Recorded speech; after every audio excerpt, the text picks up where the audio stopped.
mentioned, I don't have a spray booth. I have a paint room, and I just kind of improvise so I don't get paint all over the place, especially when I'm shooting paint. Because if you have your settings up high and a lot of paint coming out of your paint spray or your paint gun, it can get quite messy. So what you can do is always dial back. Like here as I'm painting the side, you see that it's not a large fan or a large amount coming out of the gun. And this is because I've dialed back my settings. I'm just making sure to overlap as I go and take my time with shooting this paint.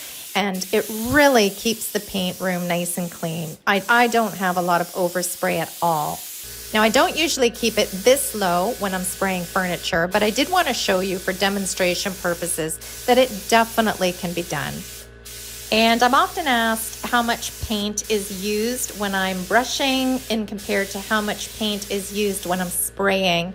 And again, for demo purposes, on the second coat, I've adjusted my spray gun again to fan out a little bit more and release a little more paint. So you'll see the difference in timing of how long it takes to paint, and you do see a little bit of overspray now.